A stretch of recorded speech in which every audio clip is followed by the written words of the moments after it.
The Black Fat Femme Podcast is a production of iHeartRadio and Dr. John Paul, LLC. Hey everyone, welcome to another episode of the Black Fat Femme Podcast, where all the intersections of identity are celebrated. My name is John, also known as Dr. John Paul. And it's just, there's a lot going on. I mean, you got monkeys on the loose. You got people putting stuff in their booty hole. And then on top of that, just crime is everywhere. But you know what? We're here in New York. We're here to celebrate. And so I'm very happy to be here, even with all of the mess that we're having to deal with. Joho, how are you doing over there? Girl, I look good. Yeah. Is that my camera? Hello, camera. Yes. Yes. What's good, y'all? It is your girl, Jordan, a.k.a. Joho. I have one thing to tell you. Don't do it, little girl. Don't do it, little girl. Don't do it. Yes. Creature. Yes. Break. I am so happy to be here in the studio with you in New York City. We were here for Halloween weekend, which was so much fun and amazing. Shout out to $3 Bill. Brooklyn, the club was so good. We got to meet our girl New York. We did meet New York. To the HBIC. And we met Raja from Drag Race. Even though Raja wasn't giving it. Raja did seem like she was bothered. She was like, Raja was giving absolutely nothing. Yeah, no shade. I love Raja. We love I Raja. So before the third voice that you hear in the third seat, for those of you who are watching, hello there to the YouTube world. But for the third seat, we have our good friend Tyreak Told You, who is here. They have, I would say, I literally, when they walked in, I was like, okay, don't fangirl. I'm such a fan of Tyreak and your content. And so I'm so happy that you were like, yes, I'll come down to the studio and record with you while you're in New York. This is like a dream come true. So thank you for being here. But yes, back to Raja. Raja just wasn't... She wasn't giving us but nothing. Also, I think that's just her demeanor. I think her demeanor is just like, well, calm, cool, collected. Okay. Calm, cool, collected, unbothered. Yeah, calm, I'm not coming for the doll. I'm just saying. She's just like, I'm here. Yeah. It's me. She's like, I'm a winner. So why else would I? You know what? She is a winner. And in my head, I had not processed that in my head in that moment. So, okay, well. She's doing it for like, what, over 2 decades now? Yeah, she not longer. Season 4, right? Season 4. Season 3. Three? Season 3. It was season 3. And she won All Stars too, I think. Yeah, she won what? Oh, she won All Stars. And she did win All Stars. So I feel like, she's like, she been here for a long time. Yeah, she's given. I would say, I did say it. Chris, you cut this because like it's too controversial to say. But I too would be like, once I've been a queen for 20 years, why am I doing club appearances? Well, that's why I'm like, why am I in the club right now? Why am I here? Why am I here? Right. Rue's not doing club appearances. Well, Rue will DJ. Rue will right, DJ. But I'm not here to do an appearance at the club, girl. Well, like Was Raja booked or was she just there enjoying it? She was booked. She was booked. Yeah, because the feature was her in New York. We're doing a meet and greet. But I wonder why. I think that's the question. I also wonder have. what's their relationship together. What's their cadence? Yeah, I would love to know. Did they meet beforehand? Right. Or were they just like, oh, hey, girl. Are they sisters? Are they sisters? Or I feel like New York is like heavily involved in like the queer I community, feel like especially in California. Yeah. Exactly. Yeah. Well, in California, but not here. So I was like, is Raja a New York girl though? Actually, She's from Cali. Okay, She's JK. from Cali. Okay. JK. See, I don't know anything. But anyway, all that to be said, we had a really great Halloween. Thank you, New York, for really just showing us a really good time the entire weekend we were here. We were also here for the Full Figure Awards. And even though we didn't win, it was still a really good opportunity for us to be in the space with other folks who are doing full figure work. So shout out to the Full Figure Industry Awards. And Tawana. Yeah, Tawana, thank you. The creator and founder of it. Amazing. Everyone looked good there. Full Figure Industry Awards. Yes. The FFIA. The FIAs. The FIAs of the world, girl. Okay. Yes. Well, we're happy to have you here, Tyreak. You doing good? You doing good today? Happy to be here. Perfect. Sunday. Well, then, we're going to give our show we do every week by giving Miss Tisha Campbell her flowers in our Still Here segment. The question for our Still Here segment today, because we know that it is a wild world, just so crazy world in these streets. Government's still shut down. It's day 137 of it. It feels like. Are we really that? No. It's like day 31. My bad, y'all. Okay. I'm not trying to give. I'm not trying to give you false information. Okay. I'm just joking with it because it feels like it's 131 days. Okay. But it is day 30 something at this point. By the time this episode comes out. SNAP is being contested everywhere. Benefits actually may still be here. Thank God if they are. But it's just a wild world. So the question I want to ask you is, what's something that you would want, like something that you felt like when you had it the first time was so joyous, and like that you'd want to rediscover for yourself again, right? Like what? Like, tell me what I'll go back to for the first time you did something. So I'll go first for do a little preview, then we'll go to you, Terry, then we'll go to John. Okay. For me, it was DDR, Dance Dance Revolution. I wish I could rediscover that joy for the first time because DDR, listen, the way my feet was moving, girl, Happy Feet was me. She said. I love me some DDR. Like I when I went to an arcade and they had Dance Dance Revolution, I was sad. You could be there for hours playing every single level using all my tokens. I remember I begged my parents to get when I had my PS2, I got me the game and the dance mat. I could do it at home. It was just so dope. I feel like nothing. I was like a DDR fiend. Yeah. I recently went to an arcade in San Diego, and it wasn't called DDR. It was like something else. But I was like, it's the same thing. And girl, my feet don't work the way they used to. Yeah. The way I have 2 left feet these days. I said, I was out here stumbling, sliding on the thing. I almost fell off of it. See, back then I was a tiny little thing, so I could step and be in the balance. But this time I almost fell off the platform. So it was not good for me. But DDR was so sorry. DDR was my thing. I loved it so very much. How about you? It was around 2018, I think. It was like the City Girls' first album. They low-key radicalized me. But if I could listen to that first album for the first time again, 2002? I would do it.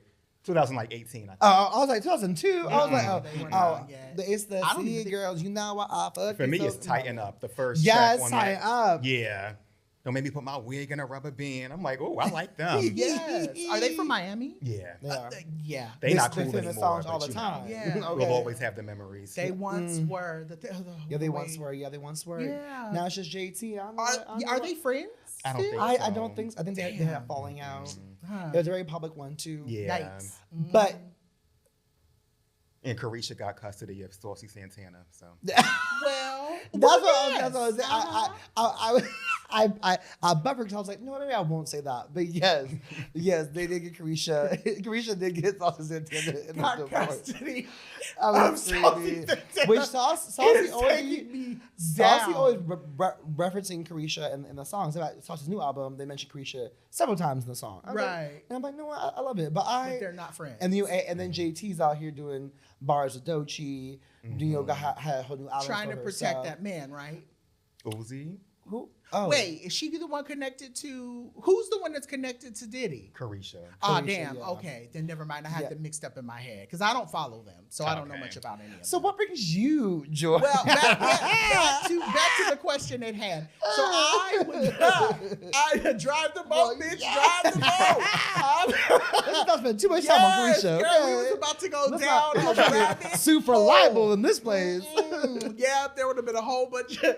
The only thing I saw in that moment was the please stand by. And then I saw the cut. It literally said, please stand by. And then you was like, so what brings you joy? And that took me down. But anyway, what brings me joy? I was thinking about the way I felt at Renaissance. Because I did go to 2 shows. Shout out to me for that. But I do remember the feeling I had when I walked into the, and let's be clear here, when I walked into the stadium, because not too many girls can say that they can sell out a stadium. Now an arena, they are different. And so when I walked into the stadium and I looked around and I saw the sea of just silver and blacks and the golds and all of that, and it felt, even though we weren't where we are now, it was still very much a tense time around 2022, 2023. And it just felt like we were all united for that one moment. Like to not only just celebrate Beyonce, but it just felt like Renaissance was an album for us. Yeah. And I still to this day, like I played it actually funny enough when I was driving to the airport. I was like, let me just go ahead and spin this again.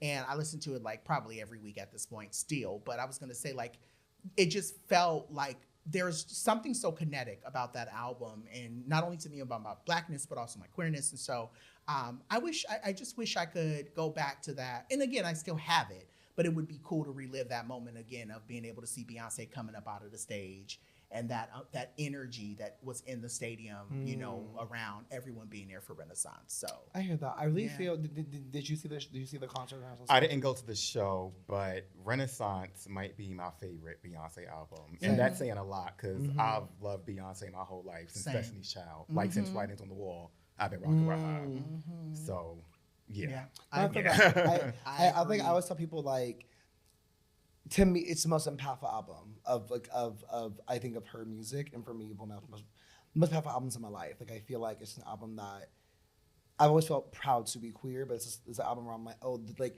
being queer, is the gift. Like this is the gift. Yeah, The Gift is a great album. The Gift is a great album. Yeah, The Gift is a great album. The Gift is a great album, but this is a true gift to the gays. Yeah, this is for the girls in the dolls. Yeah, she very much. Yeah, I mean, she introduced herself with what was it? All my ladies who dressed up, the Freakum dress. That's what she called the gays to the floor. But we were in the room with her for Renaissance. We were in the room. Yes.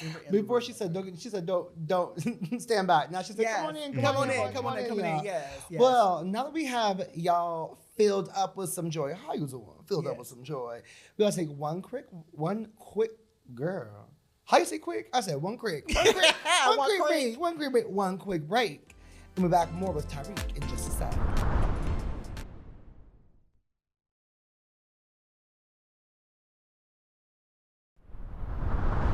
All right, so we are Black, and I am again just ecstatic that you're here, Tyreak. And I could not have you on the show and talk pop culture with you, because I feel like so much of what you do, you give commentary to pop culture, but I think you do it in a way that feels and I think that's the reason why I'm such a fan of you and what you do. And I don't know what the name of the show was, but I saw a clip coming into this where you were talking about your journey and about, putting your stuff online and just saying, I'm gonna just say it from the heart. Mm-hmm. I feel like even when you're just talking about quote unquote nothing, like you're just talking about, asteroids, or you're talking about, I know you talk a lot about the planets, you've been talking a lot about Pluto.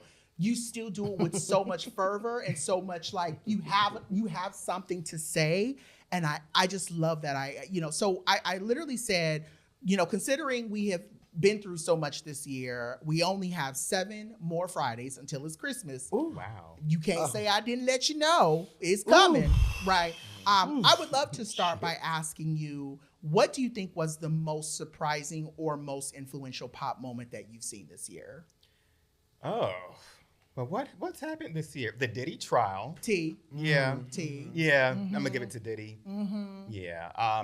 We learned so much about him. Maybe too much. Maybe too much. Not maybe. We definitely know too much about him. Yeah, we learned too much. Because I don't need to know that much about any one person. But I know, And the Baby escorts oil. told their side of the story. Yes, and of course, my baby heart goes out to oil. the victims. I don't want to downplay that. That's But this was clear. a lot, y'all. It was a bag of mixed nuts. So it was very emphasis much on the a nuts. lot. I cannot. No, because now I'm thinking.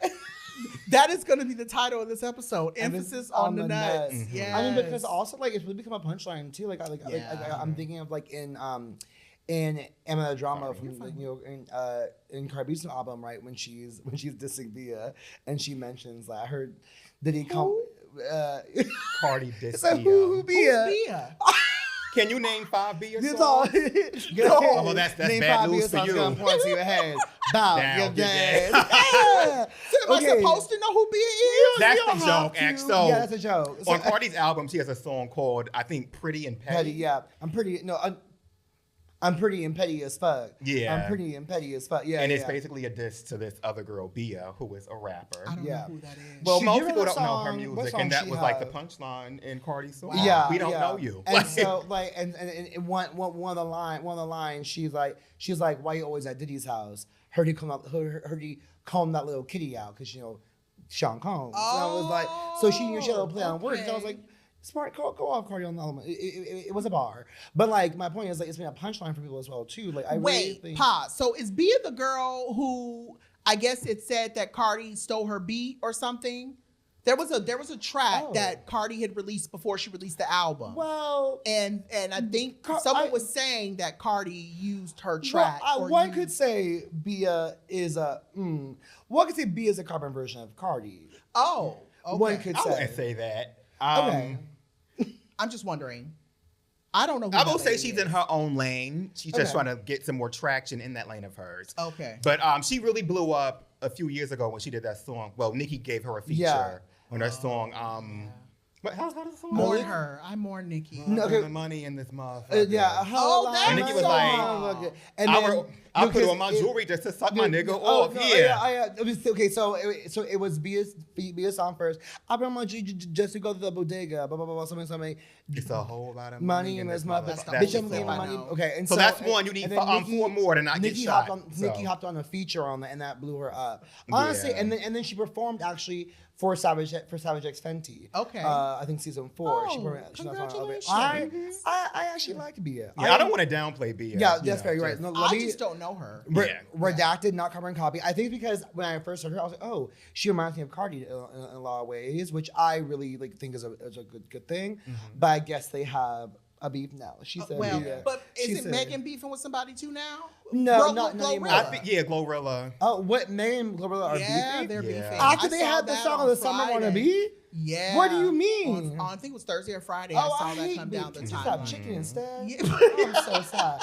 Anywho. Sorry, I got us so sidetracked. Let me stay on task. Drive the boat, bitch. Drive the boat. So, Tyreak, let me ask you. I told you today we're here on Vibes.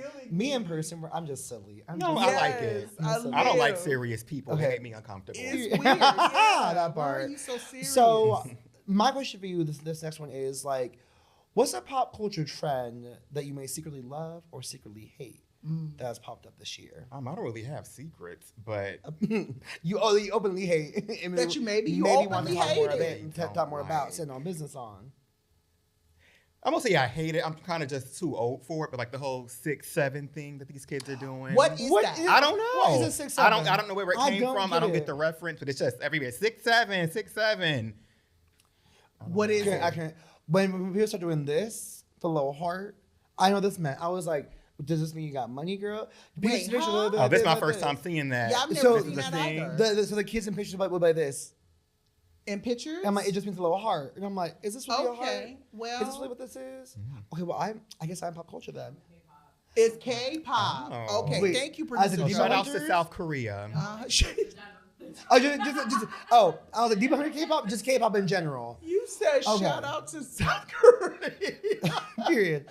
Okay, do you know which group? Like, was it Blackpink? Was it Twice? Just the K-pop industry. Just the culture. The K-pop girls are like this. Period. Okay, I mean, listen. But we're done with 6'7". That is what we're over. Yeah. But do you know what it means? I don't know anything about it. I just know it exists. In this moment, producer Joey, can you? Yes, yeah. Joey knows what it is. I'm also too old for this. I think like the whole point is supposed to be like nonsense. Like it's just. Somebody said brain rot. You know, who am I? But who am I to judge Joy for people? If they love 6'7", I'm about for them. If you like it, I love it. Yes. Period.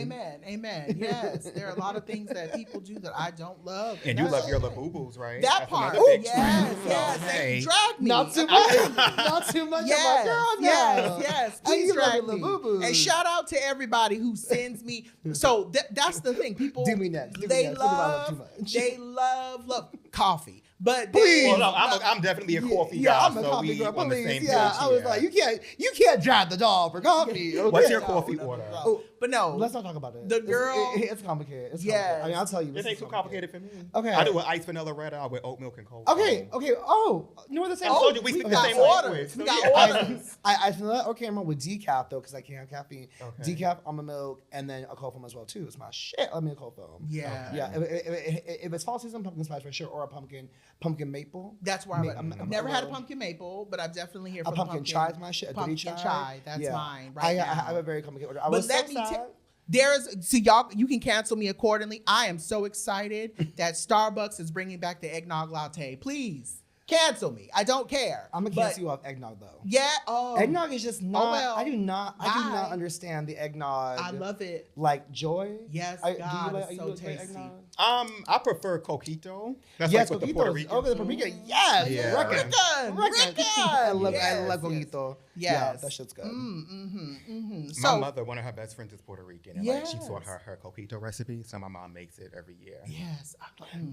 That's is not Puerto Rican? Like, no, child, we American. We just got a lot of friends, child. Okay. It's New York, Robert. Yeah, please. You're a native New Yorker. Yes, I'm just singing that all day walking through these boroughs. So my question the question that I have for you is, I have seen you give a lot of thought online to AI generated homes, which I think is fantastically funny, and other AI generated things happening in the pop zeitgeist.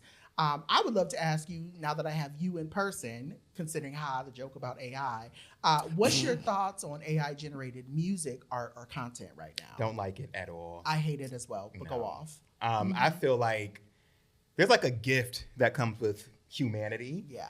And I feel like AI can't replicate that. And I don't think we should encourage that either. Like, I've seen people say things like content creators will use AI to make captions and stuff. Yeah. How you can't think of your own caption? Right. Like, you got a brain in there, use it. Come on. Yeah. But that makes it easier for me because when you have original thoughts and everybody else is just like a robot, of course you like me better. Yeah. But no, I don't like AI generated stuff. That's why I roast their homes and stuff on TikTok. Somebody has to read you, so it might have to be me. It's just gotta be me. Yeah. I screamed. The one that you did with the pink, it was like a pinkish hue home, and it had the open concept at the top. That one was the one that had me on the ground. I literally was screaming when you were talking about the stairs. You literally hated that Did the house. stairs like not go anywhere? Yes. Oh, I remember that one. Yes, Yeah. Yes. It was like the stairs just went straight to the ceiling and that was it. Yeah. So stupid. But yes. Yeah. Absolutely was screaming about that. But I absolutely love anything that when you roast anything, it's really funny. But ultimately, I love when you talk about and I like part of the hilarity is that your tone's so matter of fact. Like, it's just so matter, and so like it's like, obviously this is dumb. Yeah. And so it's just like that much funny when you point out how dumb it is. Yeah. Like, You were the one who put me on to the conversation about consent for drugs recently. Oh, with Fat Rabbit Killer? Yeah. Yeah. Yes. Yeah, the girls are doing booty bumps out here, and you gotta let your partner know. Don't just surprise them with coke in the ass. I'm sorry. What? Yeah, so what, booty bumps or the coke in the ass? The coke in the ass. If that's called a booty bump. You take a bump of coke and put it up your butt, and then, you know, Yes. Wait, yes. as in, explain. Say more. all right, so there's two ways this can work. Like snorting for the booty hole, just like chop it up and then bop right up there, or it's like say more. So you have Or some you snort it bottoms off who will the put hole. drugs in their butt, and then like the top won't know, and then the top gets high because he's Oh, because you know, he's out here drugs. munching. Or the top will put drugs in the bottom's butt without letting them know. Oh, So the I whole didn't think PSA about was like, that. if you're going to do that, you need to let your partner know because And consent so is the fat rabbit important. killer Right. do that. No, the Fat Rabbit Killer was like, he made the PSA, and I just kind of repeated it and Yeah. added on to it. That is so. Yeah, we all know who Fat Rabbit Killer is, I right? had no idea who that was until Really? I had no idea. Oh, well, now you know. Yeah. In that- all his glory. You know, like I've heard of her. I don't watch, but I've heard of her. Supposedly. Supposedly. He's one of the more That's famous why. ones. He's up That there with is- like Raheem Shabazz and them. Oh, he's in that world. Yeah. Okay. Yes, the okay. adult entertainment dog. Well, I Yes. know that, but I didn't know that he was on that wavelength, if Mhm. that Yes. makes sense. So, Yes, yes, 'cause yes. I They know work Raheem- together too. Oh, they have. Yeah. Okay. Yeah, Well, yeah. good to know. They've had some scenes. Yeah. Okay. Had some scenes. Raheem bottomed for him. Wow. Yeah. Which was a big deal, I think. At That was like his first bottom. bottoming. Yeah, it was scene, big I at the think. time, but it's not that people are learning so much about me in this moment. But people like, because I'm like, I didn't talk about this ever on the show. But but now he bombs a lot more than that. Yeah. So Well, he's, you know, he's not unique anymore he's before found that. But he was unique in that. Unique a at that point. lane. I Yeah. love that for Okay, him. listen. You know what? We love a verse king. Yeah. I'll just say. I Shout love out a to verse king. Raheem too. We follow each other on Instagram. Raheem Yeah. is, you know what, I will say this, Raheem He's has just a been sweetheart. really kind to a lot of people I know. And that's the thing that makes me like, he's good in my book. Like, Yeah. He's I- just really sweet. I mean, a lot of the performers are sweet. But I will say Really this nice. too. Some are I not, think but- that there's a stigma that follows people who do sex work, and the idea that you should look, they're not good people because they do sex work. And it's like, no, the two can coexist. Like, Right. just because you do sex work doesn't necessarily mean that you're a terrible Sex workers person. are often better people, I think, because part. like they exist on fringes Just of like the work. Satanists. I think Satanists are better than Christians, but that's another conversation for It's different actually a matter of workforce development justice. Mhm. Okay, Yeah, yeah, yeah. I'm not saying I mean, I'm down for like unionizing. Yeah. To help as well, because I mean. Let me calm down. It's not. This is not the podcast to talk about sex worker rights. I mean, But it is. But like, is. I mean, because I really do feel like sex work is such a complicated conversation right now. Like, it's happening everywhere too. Right. And like, you know, like when I was in Mexico City, I think there actually are some protections that sex workers have. Wow. They're and they don't have those here in America much at all. And it's sad because like when workers work regardless, and also like. You're putting your body on the line in some ways. You should have safety for it, Right. And I mean, so like, and obviously, I think in some ways, like I think like Raheem and the work he's in probably does have some layers of protections. It speaks to when folks are on the streets and do sex work, they have nothing to protect them. And like we should, I think, but in my full chest, we should decriminalize it. I think it's. I agree with that. Yeah. I feel like as long as all parties involved are consenting adults, let them have at it. And as long as you aren't doing booty bumps, I think it's fine. As long as we're not doing booty bumps. Yeah, if it's consensual booty bumps, then if y'all agree that y'all want to do this. Don't be doing. But don't be sticking no drugs in somebody's ass. That's rude. I'm not. That's rude. That's rude. Hilarious. No, because I'm like, don't ever do a bump off my booty hole? That would not be I'm telling cute. you right now, and I've already said this. If you bring coke around me, I am going to scream. I don't just like I genuinely like they do it coke. Like that is I that's remember a lot for they me. do it coke. No, I mean coke. Listen, tell me you had a drug parent. Parent thought telling you drug. You had a drug out of your parents. But like, coke was the drug of choice for my dad. So I'm like, I'm not. Coke People have coke scares around me. I'm me, like, don't do honey. coke, y'all. It will not do you justice. I promise. Yeah. Not do you justice, girl. I remember the first time I saw somebody do coke in front of me, and I'm like, you doing this like it's normal? Then I'm looking around, and I realize I'm the only one freaking out. Literally, I was at the gay track. I was at like a friend's party a few months ago, and I was like, we're gonna go to coke, or do you want to come? And I said, No. And then he was like, no. And then he saw my nails. He was like, he said, Ashley, could you come with me and just cut it up for me? I said, baby, these are not coconut nails. Yeah. I mean, they're good, but I'm not passing going to not the judgment. nails. So, because I want to make it clear, because people are like, well, you're talking about consent, and I'm not passing judgment on people who do coke. I'm just saying, as for me, it is not my everyday, so it is alarming to me when I see people do it, because ultimately, again, I didn't grow up around drugs like that, and so it always is very alarming for me when people are, doing what they do when they do what they do. I'm just a person like for me, I'm just like a party and play type of person. They'll enjoy it. I love it for them. Yeah, but if you want to bring a donut. Okay, now that's my type of party. That's my type of party and play. Bring some donuts. An infused donut, like some edibles. That too. Ooh. Yes, I will do edible. Ooh. Yes. I'll sip me a sprinkle real quick. Yes. That sounds amazing. And shout out to the doll. So we were at a party on Friday. A doll sold us a really good edible. Yeah, it was good. On Friday. I was. But what was her name? I could not tell you, but so because her costume was dispensary, which was cute. Which I will say, I was like, did I just buy edible from a girl in the club? Yeah, I sure did. But it was packaged and sealed. And I said, it was packaged and sealed, kind of. There was a part of me that after I ate it and we were getting ready to go in there to meet New York, I was looking around and I was like, what if there's fentanyl in this? I might die before I meet New York. And I was processing it in my head of like, what would I do? And then like maybe I would say an hour later, I was like, oh, I'm fine. And then I literally went home and went to bed. So I too was like, this may be the thing that kills me. And I'll be so sad if I die. It could have. If I die in $3 bill. Like it would just be not to look for me. Never know. But we survived. Yes, we did. Anyways, I Tyreak, feel like edibles just put me to sleep. Like I don't really get too with edible. See, like it's like I have a 2-hour window where I can be hype, and in the past 2 hours, take me home. Yeah. I will not the fuck out. I will fall asleep. I'll pass out like on the sidewalk or for edible. So I do that in the house. Okay, so getting back to the subway at hand. This is fun. Tyreak, it really is fun. I do want to ask you, what is a TV show this year that you watched, two-parter again, you feel like was overrated and when you feel like was underappreciated? A TV show that I watched this year. Did I watch much TV this year? Are you a TV girly? I used to be. Like I used to watch hours and hours and hours of TV, but then around the pandemic, I stopped watching TV. Like now, all I watch is Game of Thrones and stuff. But okay, so what is your media consumption of choice? All right, so like I really just like watch a lot of TikTok, a lot of YouTube. Then like my guilty pleasure is this really, really ghetto streaming app. It's called Bigo. It's a live streaming app. Bigo. Yeah. Okay. And I'm not promoting the behavior up there because they found the line, then just erase it. Like they really take it there. I found a line and erased it. That's crazy. But it is thoroughly entertaining. Yeah. But that's what like it's brain rot really. Okay. So in the media that you consume, then what if this was the like Tyreak Awards and the Tyreak Razzies? What would get Entertainment of the Year and what would get the Razzie of the Year? Oh, I would give Entertainer of the Year to a TikToker by the name of Amoy the Goddess. Yes.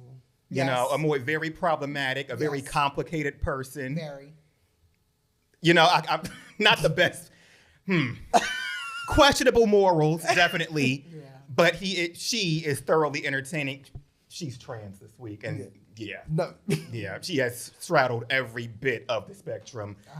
Amoy was a heterosexual straight man when I first met him 6 months ago, and then became bisexual 2 months later.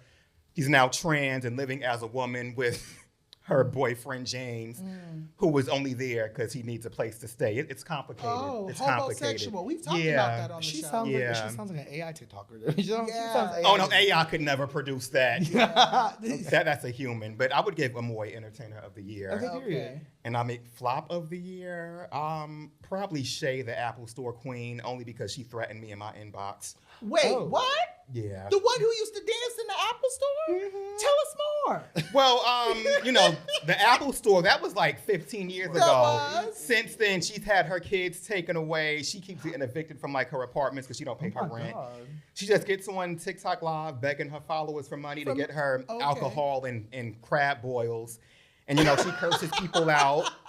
I had made a video one time and I said that she was the queen of beg talk because she just begs all day. And she inboxed me and like threatened me. Oh, Lord. So I'm like, girl, fuck you. Yeah, but anyway. Yeah. Well, Beg talk is yes. Beg talk is a very interesting frying me space.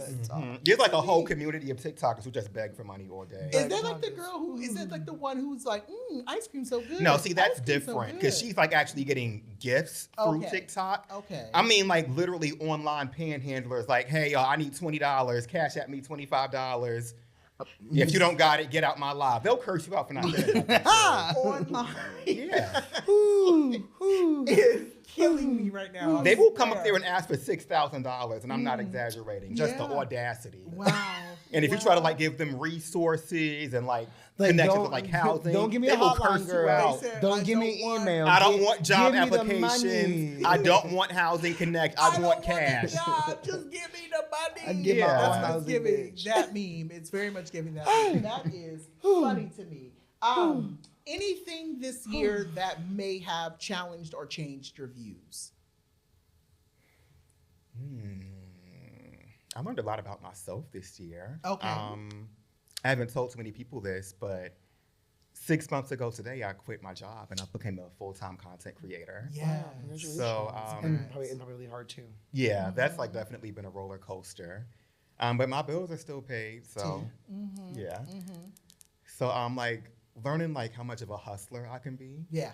That might be like the biggest thing that I took from this year. So yeah, I think there's like, I mean, the seriousness. It's funny because the one thing I love about the show is we can balance foolishness with like realness and like really, really important. And I think that's the same thing I think about with this show. Like when I thought of this idea for the show and I sold it, I didn't think it was really going to go where the heights of the show has been. And I think it has taught me a lot about this. And I think even watching you, right? Like I said, I watched that clip that you were on a couple of weeks ago. And this idea of you saying like just really fully investing in yourself and realizing that you, even if you don't think you have something to say, someone else does. Yeah. And I love that about you and stories like yours. Like I genuinely, you know, I just think, I think you're funny, but I just think there's such a knack for the way you do things, and there's nobody in your lane. There's nobody in your lane, and so it's just really cool to watch.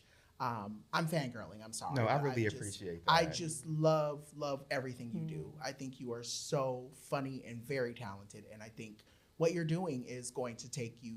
Like I said, same way I didn't believe in me. You know, I'm sure you may feel that, but I do believe you're going to go somewhere. Yeah. So. Yeah. One thing that lets me know that I made the right decision, like. I consume a lot of media. I'm an internet kid. Same.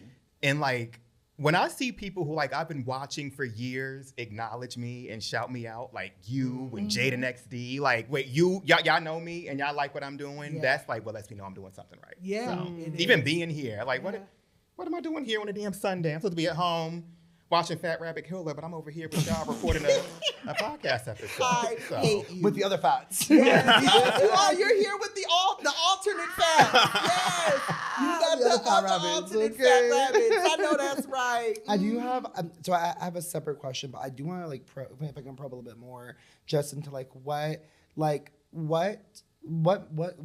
did you make the decision to quit and go full-time to being a creator? There's a long version and there's a short version of that story. Which one do you want? Whichever version you want to give us. We got the time. All right. Yeah, we're here, girl. So, I had known for some time that I don't want to work forever. Mm-hmm. I get it, you gotta make money to survive, but I just knew I'm not a corporate person. Yeah. My personality, corporate America and me, we just don't really mesh. Mm-hmm. I don't think, not to cut you off, but I don't think it meshes for a lot of Black people. Oh, I definitely. think corporate culture is not for Black people in a lot of ways. It's very anti-Black, it's very anti-queer. Yeah. Mm-hmm. So I hear you wholeheartedly when you say that, but go off. Yeah, I think you need a very specific personality type to thrive in corporate America, and I just don't have it. Yeah. So when I first started making money from social media, I realized, ooh, maybe this could be my ticket out of here. And I have nothing bad to say about my past jobs. I were great. They supported me and all that too.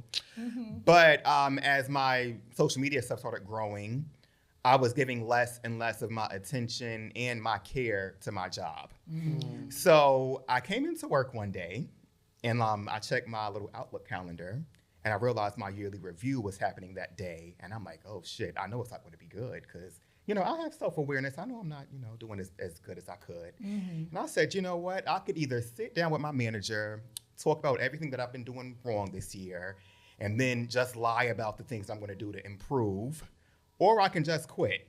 So I read the little invitation. I wrote up my resignation letter. We go into the meeting. My boss asked me, so, hey, Tyreak, did you read your review? And I said, no. Actually, I'm going to quit. So, and that was that. They threw me a little going away party. They were, again, they're super supportive. Mm-hmm. They're my boss said, Tyreak, you're you're a really, really cool guy. And I could see you weren't too happy here. And I really am happy to see that you found something that could possibly work for you. So, Not that could possibly. Yeah. No, he didn't mean it like that. Oh, okay. I was going to say, not the shade of it all. Yeah, I hope he didn't mean it like that. Yeah. Because, look at me. But I think a lot of people, and I think, so that's I think there's also, I don't know, are you a millennial or a Gen Z? Millennial, okay. Born in I'm 91. Not trying to age you, but. I'm 34. Okay, but I was going to say, I think there's also something, too, in this idea of, the old school way of success versus the new school way of success. And I think that's the reason why every day I wake up, I'm choosing my way of quote unquote success, because I'm recognizing that a lot of the pathways that we are told what success looks like doesn't mesh for us. It's not a real thing. And so I'm also glad that you bet, I think that's the real key in this part of this interview is, betting on yourself and knowing you have something when you see it and being able to trust. Even this show was a true us betting on us. Right, to put the show out into the world and say we have something to say as Black Fat Femmes, and ultimately now we're four-time award-winning podcast now. So I love hearing stuff like that. Yeah. That's really inspiring. I always look forward to talking to other creatives and people who just took that risk and made it work. Yeah, and we are running with it, honey. Hard. All through NYC. I mean, and LA, apparently. And LA too. Okay, shakes titties. I'm not at the place where I left my full-time job for it either, because it's just I could not. It'd be hard for me to navigate the instability of it all. But I know, at some point the decision may come where I'm what am I investing more in, this or the work that I do? Right now to me it feels like a really good balance. I'm able to say, I'll take some time off and do this today, thankfully my job's remote, so I can say if we're gonna do a studio on LA at 3 p.m. on a Friday, I'll be in LA Friday working all day anyways, and then I'll be off at 3 and it's fine. But it's not easy. It's really not easy. Yeah. Work out all, it's really challenging. And so I'm really I would say it's inspiring more to see you, I would say, because you are someone who said, I'm going to deeply fully invest myself, all my time and energy into myself. And I see it paying off is really beautiful. Yeah, I'm glad you mentioned balance though, because at the top of the year, ideally I would have wanted to balance them both. Yeah. But like as time went on, I realized like you got to be honest with yourself. Tyreak, you cannot balance these both. So you got to pick one. And I picked this. Yeah. So and well, it's paying off so far. Yeah. So the real question I have for you, the scripted question I have for you was knowing that you're someone who does like give takes on media and really is like a purveyor of media yourself. How do you feel like people like actually should cover news today? How should people like navigate like tabloid gossip? Oh, that's a good question. So a little more insight about me. I got my bachelor's degree in broadcast journalism. So I do come from a journalism background. And I will say, as a content creator, I can always tell when somebody went to school for communications versus somebody who didn't. And this is no shade to anybody who didn't. But I just feel like when you go to school for it, you take like the fact checking more seriously. Yes. Like I never want to put out misinformation. And I do make mistakes sometimes. When I do, I like try to go back and clear it up or like do a little update. Yes. So I guess like the journalistic integrity and media ethics, I take that very, very seriously. Even like if I'm just doing like a little bullshit post, I still want to make sure like the message is coming out right, being mindful of who my audience is, like may have to re-record something like don't say it like this because this could offend people, right? You don't want to disrespect anybody. Right. You just want to get your story out, get your little narrative out, and then that's it. So I hope that answered your question. That was a I don't great know if answer. it did. Very, very succinct. Love it. Very much giving broadcast journalist background. See? So Okay. media training. It's in me, not on me. Exactly. Hey, amen. It's on budget. No, I think you bring up a really good point because I also think there's, and this is to say to anybody who's watching on YouTube or who's listening to us on, on wherever you find your podcast. I think it is important for folks to know and understand too, like this is work. And I think people often see content creators, they see podcasters, they see, people doing stuff in the media and they're like, oh, I'm just going to jump on that trend. And I'm like, girl, it is still work. Yes. Like even in my mind, having to do our show flow prior to getting here, in my mind was like, that's a part of the job. Like making sure that everything from the production side is right before we get to New York. Like all of that is still work. And I think people, it's glamorized to an extent. And I love that you're out here telling the girls, yes, I'm doing this full time, but do keep in mind it is a full time job. Yes. So I think people need to hear that more. So I really No, appreciate it that. is. I post every single day, several times a day. So like I don't take days off from it because the algorithm does not forgive you for taking breaks. Nope. So like I tell people, it is work. It's fun work. It can be easy work, but it's still work, and you're only going to get what you put into it. Yeah. You earn every dollar, every view, every like, every comment. You have to put in the work for it. So Tyreak told you. Okay. Yes. Well, now that we know how AI killed the video star, we are going to take a quick break to pay some bills, and when we come back, we're going to have more show with Tyreak.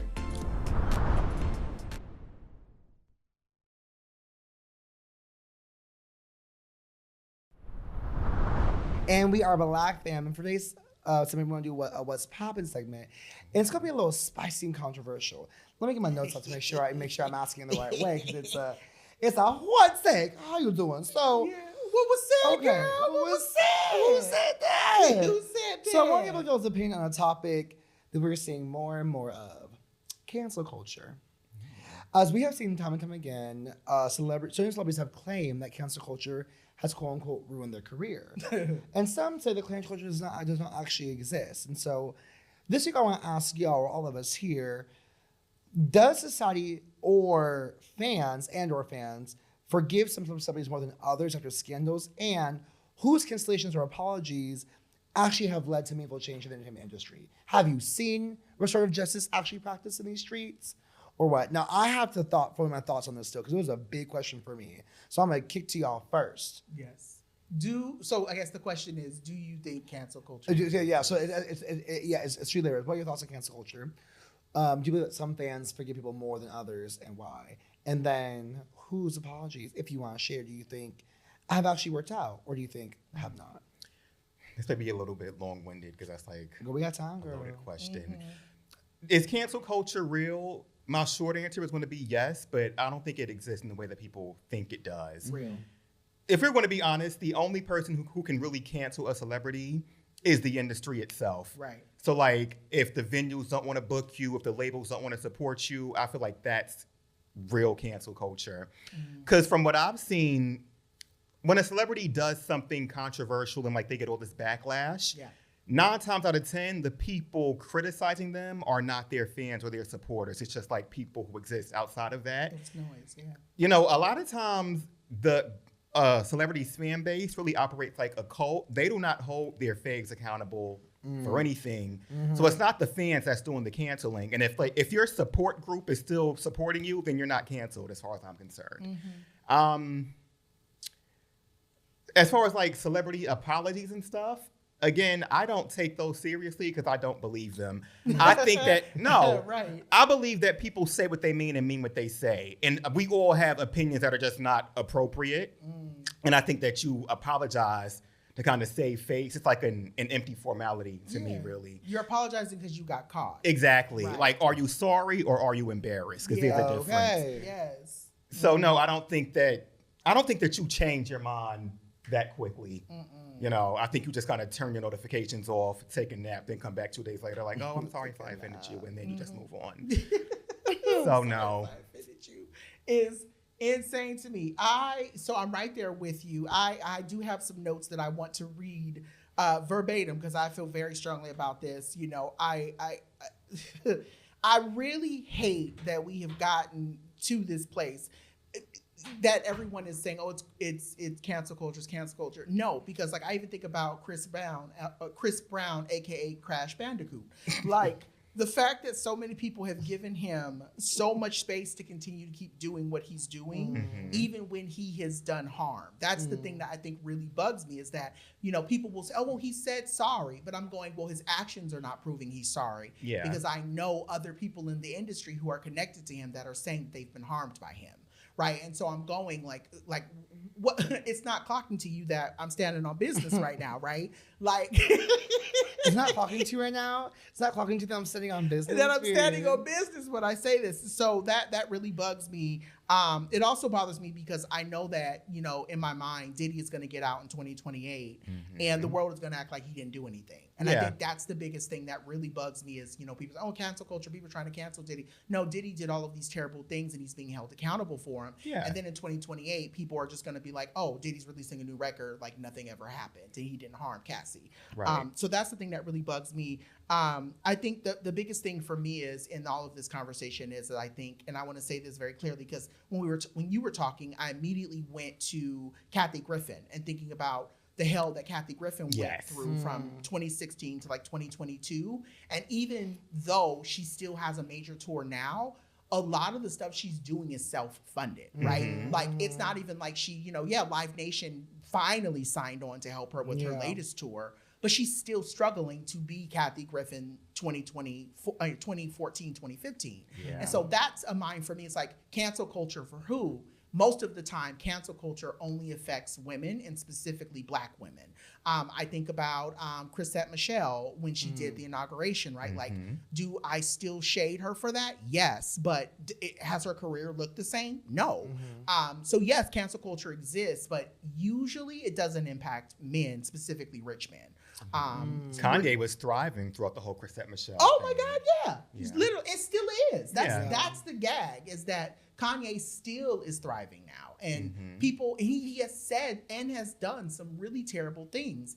And I'm going, but people still buy his stuff. People will go to his little tours. People will buy his music. So cancel culture is BS to me. I'm sorry. You know, I feel like, so I'm all for accountability. Like I appreciate the idea of keeping people accountable to something. I think it only works if you maintain accountability and like maintain consequences of it. Right. Right. And like, if you don't really have consequences and it won't really make sense for people. I think I think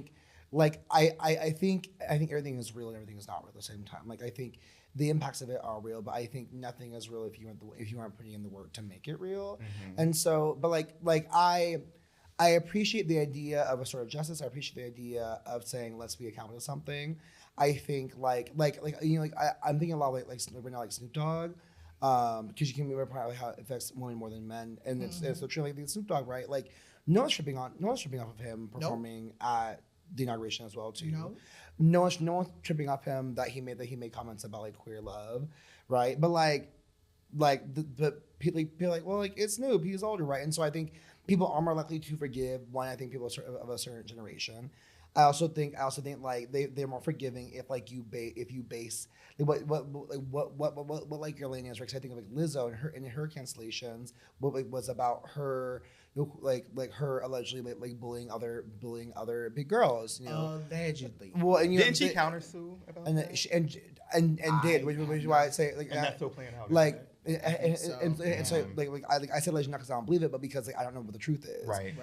And then and then like her body is shamed, so people like came for her because they felt like she was representation of what meant to be like body positive. And she even said like I never set out to be that for you all made me this thing, right? But now people want to cancel her for it, and so it's like.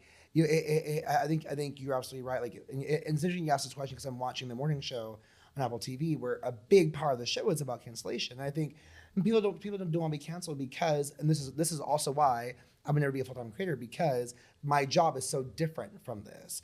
And so like being canceled as a creator, right? Like if you're canceled as a visible person, you can't do a lot of visible things anymore. Right. And like I pray it never happens to me or anybody, in this room right now. But that's why my job is not a job that's like that either too, because if something happens to like me online or my thing, I like to have my job still, and that's really important to me. Yeah. But it's like a big focus on the show is cancel culture, because if you're canceled, right, like as a creator, as like a person on the news, like your well-being, your livelihood is tied to your face being somewhere. Yeah. If it can't be booked anywhere, you got nothing else then. Right.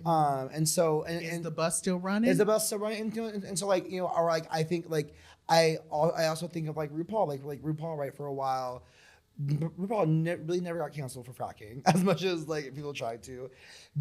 People held them to account when it came to not having trans women on Drag Race and being transphobic in that way. And I will say, I think the only time I've ever seen like a cancel or accountability pay off is when she started intentionally inviting trans folks to be on the show. Right. I think there's a question of like which of the dolls did she invite, and like is she inviting all the ones who are like the highest of the high? But also the whole point of Drag Race is about the highest of the high, the cream of the crop in that way. And so I think that's probably one of the most like successful ones I've seen where like accountability worked. But also, what if she like?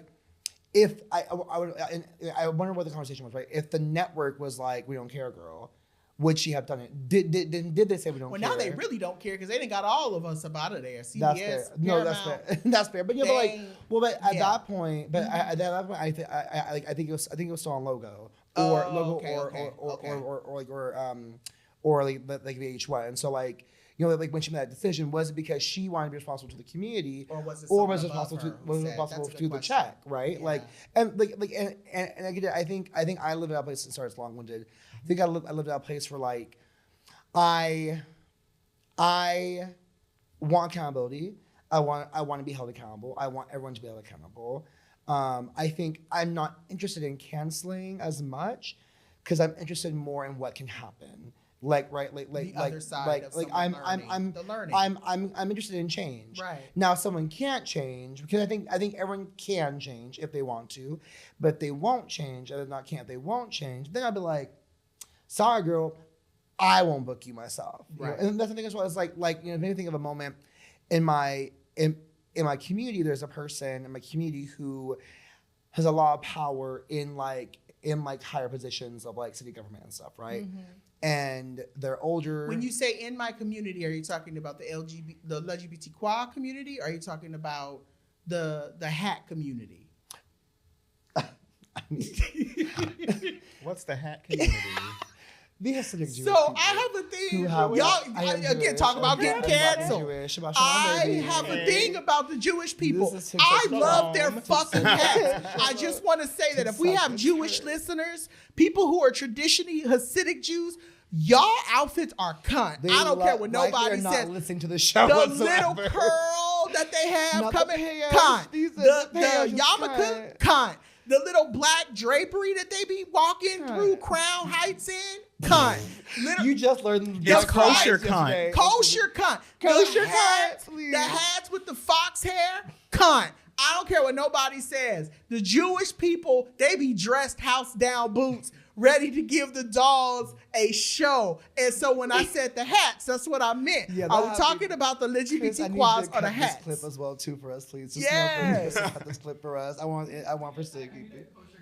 Kosher cut. Yes. Honestly, I'm gonna put that TM, bitch. TM. Don't you fucking dare. We said it first here on this show right now. Don't you ever copyright that shit from us, okay? Yes. So no, it was my local San Diego LGBT community. Okay.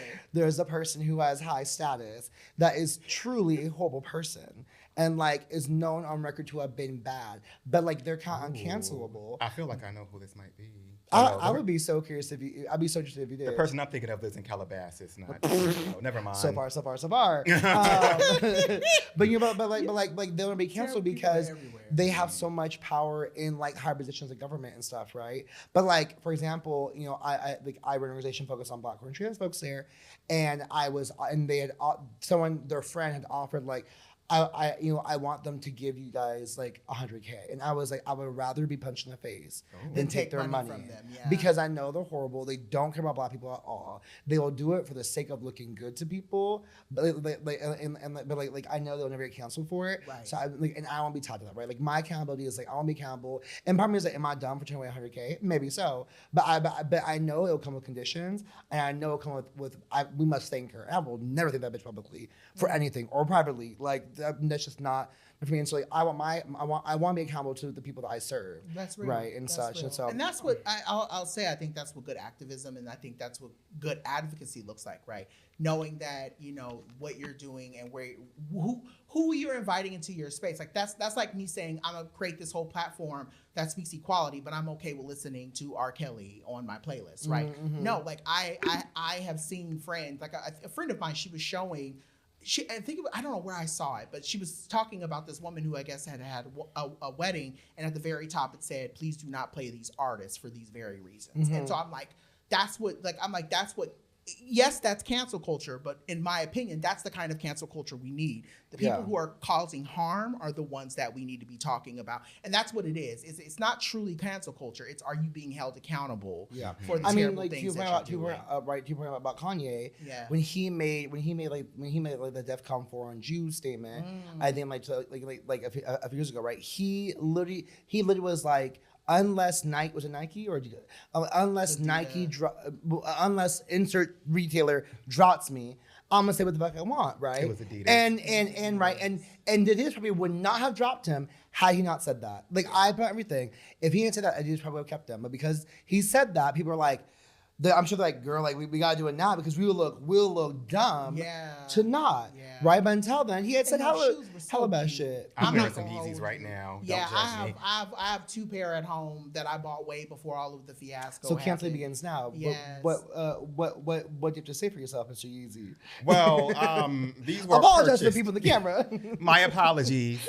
But these are very comfortable and they're very stylish and they go with a lot of things. And they go with the fit is fitting. I thought the fit when you walked in. Right? You know what I hate? The worst people have the best taste. Yeah. Have you noticed that? Very real. Yeah. Evil people know how to throw that shit on every single time. No, because tell me why when I see someone who's horrible, I'm like, but they're still serving cunt, girl. I can't hit the outfit. They be looking good, skin flawless. Yes. You can tell they're healthy. She is very much. Azealia Banks has beautiful skin. I don't care what nobody says. She is the worst person in the world, but her skin is beautiful every time I see it. But I agree. Some of the most terrible people have the best style, and I'll even say that. Like I sometimes see Yeezys come through my timeline, and I'm like, fuck, I wish I could just buy, but I can't give my money to that person. So yeah, I totally get it. I really do think I will say just like tied up. I really do think cancel culture is more. I think like it's more about like it's like I think sometimes the way it's practiced is really about like virtue signaling and like right like, it's about like who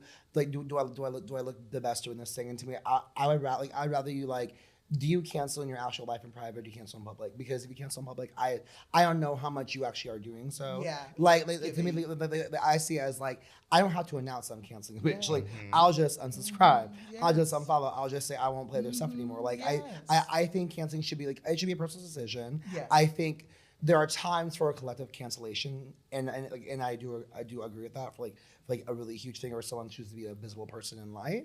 But like, I really think it has to be about your own personal decision to figure out, because of the day, like, we live in a capitalist place. I can't, like, as much as I want to, I can't sit here and judge you for the decisions you make so you can survive. Like, the odds are against you regardless. I want all of us to thrive, and people will fight me on this.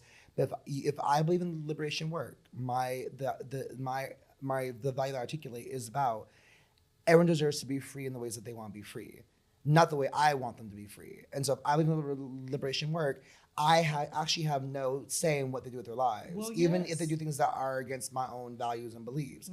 And like, to me, like, that's liberation. People are like, that's not liberation. I'm like, is that not what freedom is? It's not freedom to not be who you want to be in the world, even if I hate it, because it's not about me, it's about you. And so I hope people can like maybe articulate that framework instead some days.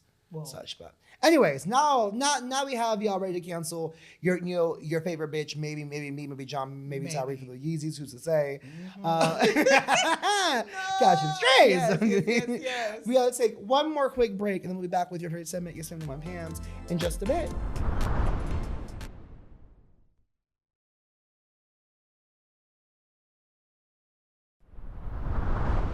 My yes ma'am for this week, for those of you who don't know what our yes ma'am and our no ma'ams is, this is when we ultimately talk about the things we like to celebrate, or we literally throw a brick, because we're in New York City. We want to throw a brick. Okay, like Marsha P. Johnson. Yes, Marsha P. for the dog. Yes, dog. Yes, because we're in New York City. Preacher. Yes. And so my yes girls. ma'am this week, I have a couple of yes ma'ams. Quickly. So what do you do? Well, quickly. So first off, I want to shout out Cornbread. Is it Cornbread? Yes. Brooklyn? Cornbread Soul. Cornbread Brooklyn, Soul Eastern in Parkway. Brooklyn. Bitch, when I tell you, so I am a particular person about my fried chicken. That was probably the best piece of fried chicken I've had in a very, very, very long time. And that catfish, girl. Oh, I fucking bitch up. I was top of catfish. I was actually surprised because I love some catfish, and it was tender. The seasoning was perfect. Amen. The fry was right. It was crispy yet also soft. Yeah. Ooh. Stay away from the rice and gravy though. The rice you can definitely taste that the rice is minute rice. Oh. You can definitely tell that the rice was minute rice, but the gravy was good. So if you want to put the gravy on your chicken, or if you put gravy on your fish, if that's what you do, the gravy is great. But I will definitely say stay away from the rice and gravy, because they will try to upsell you for it. The mac and cheese, it was better than most. It was better than most. But I was like, I'm not mad about it. Right. I would eat more. I ate yours. Yeah, you did finish mine. I would eat no more. Shade. I call myself out. I would eat more. Was not gonna let me finish it. So I got it. But the Ozempic was not gonna let me finish it. I would order it again. But it was good. The next thing I want to shout out, I want to say the man who defended himself against the woman who knocked the phone out of his hand when he was protesting Trump. Shout out to him, because a lot of y'all think because ICE and your president is out here disrespecting Black and brown and queer folks that you can say and do anything that you want. It doesn't work that way, Martha. Talk slick, touch me, and you may get hit. I just want to put that out there. I had to kindly remind somebody earlier this week online that I grew up 55% of my life was San Bernardino, and the other 45% of my life was Compton. I have hands. I just want to let people know that if you run up on me the wrong way, I can and I will defend myself. Just go ahead and take that way that needs to be. He's going to put all that weight behind that fist and knock you the fuck out, so don't play with him. Don't play with them ever. I'm just letting you know I'm a very beautiful, very kind spirit, and I love to laugh. But if you run up on me, I can't protect myself. I just want to put that out there, and I'm going to keep saying it. So that way, if this ever does get clipped and someone finds it, they already know. That's a big-ass hand. So open that hand again. It's that big hand. And she got nails. So I'm just saying, I don't believe in violence. She got thick fingers, okay? Taking some of the skin off with it. But I can. That's the thing. I don't believe in violence. However, sometimes you need to meet people where they're at. And sometimes violence is the answer. Some people don't learn lessons unless you hit them. Right. I'm just saying, listen. Yeah. And mother was laying on the ground with her shoe in the street. And I hope that she had time on that ground to think about what she did. Stop touching people and you won't have no problems. Now, I wanted to talk about this real quick. My no man Pam. I'm still looking at that hand. It was a big hand. That's maybe on my best behavior. No, it was a big hand. I wanted to talk about the folks who are out here shaming people who are sad or crying and worried about their food stamps. As much as it's funny, right? There are some jokes that I have seen online that I actually do think are quite funny about SNAP. You know, people right now, I don't know if you've been following on the threads, but people have basically been saying, I've been using my snaps to buy yachts, or I'm using the rest of my snaps to pay off my student loans and all of that. Like, that's the current joke right now. Because we know it's not true, right? Yeah, and the thing I definitely wanted to say is that we know that if AFDC only existed for Black people, it wouldn't exist. That is just a real thing. The world doesn't care about Black people that much to make sure that we are well. So I just wanted to put that out there. As a kid who grew up on AFDC, I don't know if y'all know what AFDC is, but it's now been refreshed as food stamps or snaps. I can remember what it was like seeing my mother cry when our food stamps were late. Or when my mom's check got cut and she was like, I was planning to use this $500, $600 for rent. It's really scary. It's really scary to think that folks don't know if or when their next meal is going to come. And so folks who are out here judging people who are on food stamps or making jokes about people, I want to make it very clear. My mom worked 2 jobs to make sure me and my brother had what we needed to have. And I want to say very loud and clear that the idea that Black people and brown people are the only one using food stamps and is going to be looting if things go wrong, I think that's a myth. And what I want to say is, to be clear, and this is me doing research, and I also want to say shout out to producer Joy, who helped me make sure I get these stats correct. The USDA in 2023 shows that SNAP recipients represent, in terms of different races and ethnicity, 37% of them are white. So I just want us to sit with that. That is 37% is white. African American is 26%, Hispanic is 16%, Asian 3%, Native American is 2%. So majority. So the majority of those who get SNAP are 37%. 16% of those participants are categorized as race unknown, with 15% of overarching people who receive SNAP and food stamps are LGBTQ. So I really think it is important for us to say that we are all, specifically all of us, are going to be affected by this if and when it does happen. But I also want to say this, we are all one check away from being broke or from being on WIC or on whatever subsidy we need to be helped.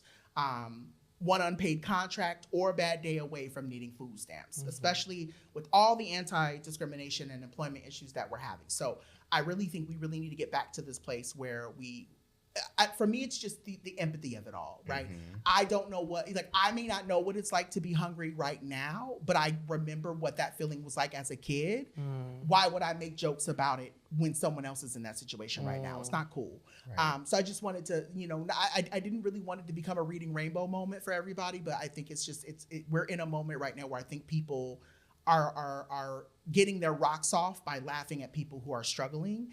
And I don't find it funny. I don't think it's cool. I don't think it's funny. And it's actually quite scary, to be honest, because even like right now, you may feel like you have a check, but tomorrow you may not. And then what happens to you when you're standing in line begging for food?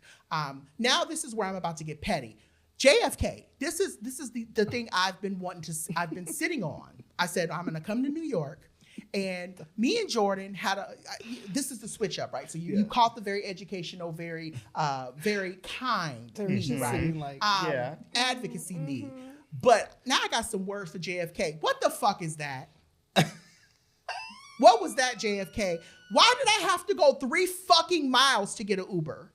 Oh my God, I know what you're talking about. So context setting. So what was that? So first of all, our plane was delayed by 3 hours. 4 hours. Let's be clear. So we landed. We got in at 1:30 in the morning, which was already set up. Then we stopped for McDonald's, so that was our fault. Yeah, your fault. I blame you. McDonald's in the airport. Yeah, your fault. We was hungry. Yeah, we were. We were. I was hungry. What's your McDonald's order? Oh, girl, number 8. That's a good question. With a high C. That's the filet of fish. It used to be you a filet of fish, girl. But like they my moved mother. it. I was trying to make chicken, but they didn't have a McChicken. Because I was gonna do a McChicken too. They literally were like, we ain't got McChickens. We got the crispy chicken. I was like, oh, I don't want that. Well. Yeah. So we got 1:30 in the morning. Go to McDonald's. Apparently, what happened was at a certain point, the ride shares don't go to the terminal after anymore. 2 o'clock. After 2 o'clock, you have to go to a lot. So we got hop on a shuttle to a lot, which felt like we're going in circles. I said, bitch, where's this lot? I feel like I was going through a little dungeon spiral. We end up at the lot, and then now I'm a Lyft bitch, not really a Uber girl, because I have a Chase Freedom card. So my Lyfts are also cheaper. Right. I get a little discount on Lyft. But Lyft will not go to the lot past 2 a.m. either. Yep. So Lyft was like, we can't help you, girl. And Lyft kept saying, so we're in the lot, and Lyft kept saying, you're in the lot. Oh, well, how about Terminal 3 or Terminal 4? I said, no, I'm at the lot. The terminal's beyond yonder. Come get me at the lot. Nope. But there's no lot option. It's just the terminal. Yeah. So Uber had the actual lot function. So and then we got the Uber. It took so we didn't get to our hotel till 3 a.m. each of us. I didn't get to sleep till 5. Also, that Uber was like 100. Mine was, I think mine was 90. I think mine was like 90 or $110 Yep. to go from JFK to Brooklyn. I have never in my That life is a lie. paid that much. And I was like, so Yeah. fuck you, JFK. Fuck you, Uber, for that one. Yeah. That Uber was- and Lyft can both catch hands. My Lyft would have been, fuck you, Lyft, for not picking me up in the first place. But you would have been the much cheaper option. Yeah. I would have loved it. But Yeah, it just. Anyways, go ahead, It was Bob. so bad. I was just really mad about the fact that I ended up having to throw my food away because it was cold. Mm. Yeah, I instruction bit was into wild. it and it was like cold. And I'm one of those people that once McDonald's get cold, you can't eat it. It's not. Yeah. It is not edible. Like there's nothing. Like some places you can. It gets cold and you're like, oh, I can save this. This is okay going down. But McDonald's, it's just once it gets cold, it's done. And so I was really mad that I spilled some of my high C on my bag. But on top of that, I also ended up having to throw it away. And I have to fly out of there tomorrow. And I'm thinking like, do I change my flight to LaGuardia just on principle? But I mean, they both have their issues. That the JFK thing though, it's been like that all year because you're doing some hate it. construction. Yeah. You really do have to walk miles to get to the Uber and Lyft pickup spot. it's bad. Yeah. It's so bad. But yeah. But anyway, that's the only one gripe that I have about this trip was that I definitely just want to say, JFK, get your shit together, girl. It wasn't Yeah. good. It wasn't a good arrival. Yeah. We were both like, we could just go home now. Actually, We literally were We in was- the Also, we were that waiting, baggage claim, and our bags were The bag late. was wild. Oh. Okay, so the bags weren't late. They're just in the wrong carousel. But shout out to that little girl who was pissed. Yeah, mother That was mama mad. was pissed. She was like, "We got this." She's like, "I've been here for an hour. Yeah. I haven't got my bags yet." And my I'm dog, my dog. she was really sad my about her poor dog. dog is so upset. The dog was a girl. But the She was- reality is that she was at the wrong. So the way she was like, Carousel. she's like, I fucking think Delta should actually hand over the bags. They should just Uber the bags to me instead. They should pay for the Uber and Uber the bags. But I was to like, me. baby, your bag. And I is was like, over there. and then like, so usually mash it, and then the guy's like, hey, are you from Portland? Yeah, I am. Why? Your bag's over here. Oh. She didn't say shit else. And then I No, said, she grabbed her dog let me and her see bag. my and bag's she here went too. over And to it get was. it. I said, you know what? The bag wasn't that bad. But who was the bitch? The girl who worked at baggage claim who asked. She asked Yes! me, are the bags from your flight on this one? Baby, that's your job, not mine. Yeah. Baby There was a girl, woman who walked up to us I'm and not the asked that, baggage yes. claim attendant. I'm Yes. just the girl who got here on time. She was like, "Oh, is your bags?" And she was like, "Are the bags from this flight on from this San here?" Diego here?" And I looked at her and I was like, Remember "Baby, when- we don't work here." Remember when I asked you that 10 minutes ago and you literally told me, no, it's on this one? And then you said it's on this, and you asked me it's on this one? Yeah. Okay, so we girl. were both looking at each Okay. other like we could go home right But now. that was- and yeah. I would be very okay with it. I would be okay with going back on a 6-hour flight. I will sleep because I on- was so yeah. irritated with it. And it's funny because I'll say this and then I'm gonna throw it to you, Tyree. There was a moment where you took a picture on the bus and it was just the back of me. But even with me looking in that picture, I was like, you could tell I was pissed. I thought John was going to follow me to the back of the I bus. was John so stood right in the middle of the mad. bus and looked down. I said, I was so pissed. My I girl's was more not pissed happy. about spilling the high C on my bag than anything. I said, my girl was not But, happy. Yeah, I She's was not in her happy. It was prime. high C all in my Louis. I feel like was so I feel like mad. we saw each other in our worst moments. We did. that night. And we survived And we it. survived. We persevered, girl. We did. No love, we yes, persisted. Yes, Yes. Si se puede. So what are your yes ma'ams and your no ma'ams for this week? Si se puede. I'm gonna give my yes ma'am to this TikToker. He's from Mississippi. Him and his family went viral like 2 days ago. They were on vacation in Mexico, and some people tried to scam them. And they said, you played the right game with the wrong family. Yes. He literally said, call the police here because I'm going to tear this whole pier up. But long story short, they got their money back. They made it home safely. He Well, told what were the they being story. scammed on? I think like some tourist type of tourist stuff. Yeah, you got to be careful. Yeah, when you travel, you got to be careful. Like they try to make them pay for it twice or something like that. I believe it. Yeah, I believe but they stood on business. They're very respectful, but still very stern. Like, don't play with me. Yeah. So shout outs to him. My no, ma'am. Maybe I'll just aim it at the government or something. Y'all can't fund Medicaid and food stamps. That y'all building a new wing of the East Wing of the White House and building ballrooms and all this other stuff. So, maybe some financial literacy and some empathy and some compassion can make this country a better place. Yeah, so. It's really much giving I hate it here. Like, I really hate it on this timeline. So, yeah. But, yeah, very much that. What about you? My experience were also the cornbread. The cornbread itself was fucking fire. And we didn't say that the cornbread was fucking fire. It was soft. It was crumbly. It didn't know butter on it. It was already so good. I got to try this place. Yes, I both am excited and nervous for you to try it. Because if you love it, if you hate it, you be like, you bitches don't know shit. I'll never trust you again. I wouldn't blame y'all for that. Okay, thank you. Okay. So if I may, when you do go, if you can make content and then you can just, because I know your videos, you usually do a black screen and then you can do the logo of the cornbread and then your face will float. If you can just do, and then you can say, shout out to us, whether you hate it or you like it, and then give us your opinion on it. Okay. Yes. Yeah. I'm also going to send my homegirl, Sade. Shout out to Sade in the city. She does food reviews all over New York. Oh, like, period. that's literally her niche. Okay, period. And she loves soul food, too. So I'm going to send her over there. Yes, tell please. her to get the catfish. Okay. Yes. The catfish. I don't think she likes catfish. I'm going to ask her. Okay. Oh. I mean, if not, so they do catfish, chicken, and ribs. All right. The ribs are like bomb. The ribs did look good, ribs but Were they awesome. pork ribs? They're beef. I think they're beef ribs. I didn't. Okay. I Jewish. Look good. You said Jewish? Jews can't eat pork? He said you're Jewish. I said, exactly. But listen, I'll fucking put real up. Just don't talk about But it. they were Alright. telling me I'll cheat- earlier I'll cheat today a good that there's a time. difference between being culturally Jewish and religiously Yes. Jewish. So- Yeah, she's not observing that way. Yeah. Okay. Now, yeah. if I don't want something, I'm like, oh, I'm Jewish. I can't have it. Uh-huh. If I do want it, I'm like, I don't give a fuckers. Don't tell God. Yes, Because yes. God's cool with it. Listen, one thing about Shabbat me- shalom, Listen, bitch. baby. Shabbat shalom, bitch. I had the worst things than put pig in my mouth. Okay, truly, it's fine. Well, Okay, yes. How you doing? Okay, anyways, so my yes. husband also, I think I will say every time I'm here in the city, I really love it. Like every time I'm here, look, people say no, but yes, I'm to the subway. I love public transit. I love it. John hates me so much for riding the subway. I love a subway moment. No, well, the thing for me today, so I always have to literally give this as a caveat to why I don't like. So yes, I'm a California girl. I also am worried. I told them today too that part of my fear of riding the public transit, what started with the movie Ghost when that man got killed. Oh. And so that is where I think the fear of public transit started for me in New York City. But also, the first time I was here, shout out to my girl Darrell that I will be seeing later today. We saw a rat on the platform, and that was enough for me to want to scream. But you all, It's rats everywhere in New York. Girl, not just on the bitch, train. I don't see rats like that in California. So but see, absolutely not. but you.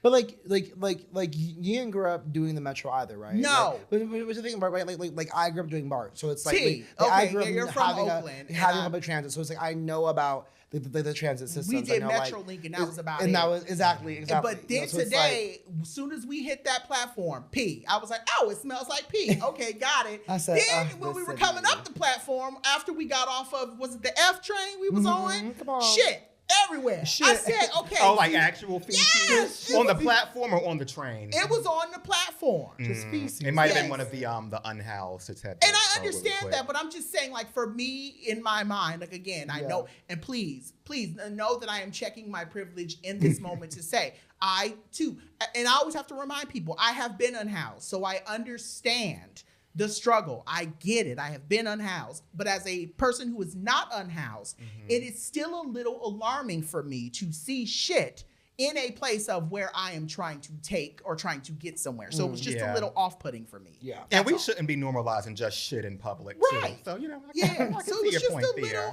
little alarming Like, for me. well, yeah. I can handle the point. rats once there's fecal matter involved. That's, It's too much. It's too much, Taquita. It's too much. Yeah. So I would still say yes into the city. I feel like sitting on a good day. Today was a beautiful day. Today's a gorgeous day. So I'm like yes into the city on a good day. On a bad day, I know the people are not that nice in the city, but on a good day, it's really beautiful here. I love it. No man Pam to the traffic because Like, it took us yesterday, it took us like a half hour to go 2 miles. And I was like, baby, it's 2 miles. Like, just where in life is it 2 miles? Like, let's just give me Los Angeles, but times 10. Because was that when we left the award show? When we left Cornbread. When we left Cornbread, it took however to go 2 miles, 2 miles out. Yeah. I said, girl, I can walk here in a half hour. Yeah. I won't, but I could have. I was like, or like it took me an hour and 10 minutes to get into Brooklyn from JFK. And I was like, why is the traffic the entire way? Yeah. People At here 4 drive in the morning. really wide. Yeah, that is odd. It's really early. Why are y'all still up like this? But also, all the planes were delayed coming in Thursday night Yeah. into Friday. So I think that was a big reason why there was a lot of traffic coming in. Also, some of the apathy at BC, because it's like I'm gonna drive here. I'm gonna drive into Brooklyn from JFK. There was a car crash where one of those cement trucks destroyed a vehicle. I want to say it must have been like a Cadillac, like CT something, right? And the back was it was crunched to the front. The front seemed fine, and I was like, oh my God, that is horrible. Like, I hope they're okay. And my Uber driver was like, he'll get millions from this. And I was like, what? And I was like, if he survives. He said, the front looked fine. I think he's fine. I said, baby, there's 2 ambulance trucks for this. Like, I think it might. I don't think he's good. Yeah. But he's like, but if he is, he's about to be rich. I mean, I love a glass half full type bitch. But I was like, it was just a little. Sir, that was a really sad accident. This car is mangled. I was like, I am like flat. My flappers are gassed from this. He was like, it happens. It happens. Okay, so the traffic is results and the people driving, it's wild. Like, it could not be me. Yeah. But love it. Can I ask this before we go? Because we've never, again, recording live in New York is a thing for me. And then sitting with someone who is a true New Yorker, what is the thing you hate about New York the most? Well, right now, people are not cleaning up after they dogs. It's shit again. There's just dog shit everywhere. When you walking down the block, you have to look down to make sure you don't step in anything. Yeah. Like outside is just literally a dog toilet, and it's disgusting. So I want y'all to clean up after y'all dogs, please. A dog toilet is everything. Well, Tyreak, this has been a blast. This is the sad part of the show where we have to let you go. No. What we do want to say is please send us your thoughts, your feedback, and your emails to blackfatfempod@gmail.com. We love when we get comments on the show. You can also send us your thoughts via social media by interacting with us on Facebook, Instagram, and Threads by using the handle blackfatfempod. Tyreak, where do you want the dogs to find you? Tyreak Told You on all platforms. Just Google Tyreak, Tyereak, Told You, and I'm going to come up. Yes. Videos are fantastic.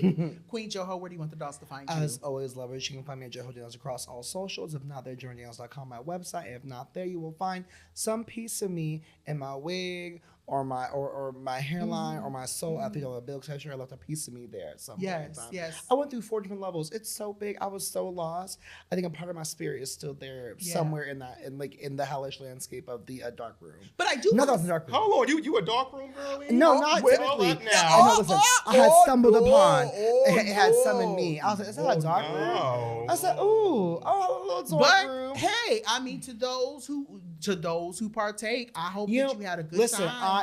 I watch, but I don't participate. I just want to be amongst the festivities. Someone just say field research. I wasn't a consumer or participator. I was like, they have these here. Yeah. I just give a little browse, but I also was lost. So I was like, I was like, why is it dark? It's the dark room. Yes. Oh, that's not beats. That's meat.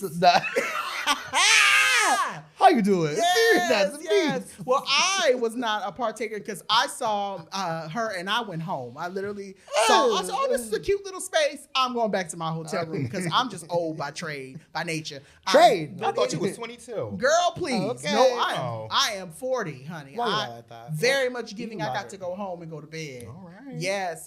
But 40 and fabulous. Shout out to Edwina for the great genes. We love Edwina around these parts. That's my mama. Hey, Miss Edwina. Yes,